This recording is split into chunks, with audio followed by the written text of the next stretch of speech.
Hi hello good morning.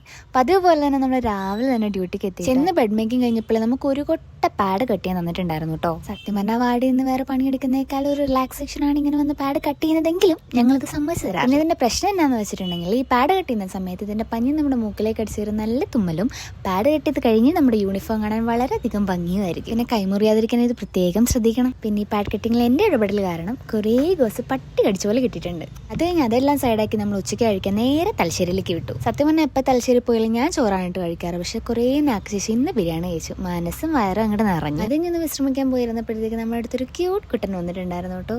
അത്യാവശ്യം ഭയത്തോടെയാണ് ഞാൻ ഇതിനെ തലോടുന്നെങ്കിലും അതൊരു ഭാവമായിരുന്നു. അത് കഴിഞ്ഞ് വൈകുന്നേരം സൈനക്കിട്ട് നമ്മൾ നേരെ പീജിലേക്ക് വിട്ടു കേട്ടോ. പോകുന്ന വഴിയുള്ള കലാപരിപാടികളാണ് ഈ കാണുന്നത്. ഇന്ന് ആകെപ്പാടൊരു വഴക്കുമുണ്ടായിരുന്നു. ഇതൊക്കെ ഒരു രസല്ലേ. എൻ്റെ പാൽപ്പൊടി തീർന്നുകൊണ്ട് തന്നെ നമ്മളൊരു പാൽപ്പൊടി മേടിക്കാൻ കയറിയിട്ടുണ്ടായിരുന്നു. അതിൻ്റെ കൂടെ ഒരു ആൽപ്പലിനെയും സ്മൂത്തിയും ഒക്കെ മേടിച്ചിട്ടാണ് അവിടെ നിന്ന് ഇറങ്ങിയത്. അതല്ലേലും അങ്ങനെയാണല്ലോ. വന്നപ്പോൾ എൻ്റെ സ്ഥിരം പരിപാടിയായ കോഫി ഞാൻ അങ്ങിട്ട് കുടിച്ചു. ഇന്ന് തലയെഴുന്ന ദിവസമായിട്ട് തന്നെ തലനിറച്ച് എണ്ണ വെച്ച് ബാത്റൂമിലേക്ക് എന്നപ്പോഴത്തേക്കും അവിടെ ആളായിരുന്നു. വീണ്ടും എൻ്റെ ഉള്ളിലെ മടി ഉണർന്നു. അങ്ങനെ ആ ഉള്ളിലെ മടിയെല്ലാം മാറ്റി വെച്ച് ഒരു തരത്തിൽ കുളിച്ചിറങ്ങി. പിന്നെ എൻ്റെ വീഡിയോ ആദ്യമായിട്ട് കാണുന്നവരാണെങ്കിൽ ഒന്ന് സബ്സ്ക്രൈബ് ചെയ്തേക്കണേ. അങ്ങനെ ഇന്നത്തെ പ്രശ്നം നമ്മൾ നിർത്തുന്നു. അപ്പോൾ ശരി, ബൈ ഗൈസ്.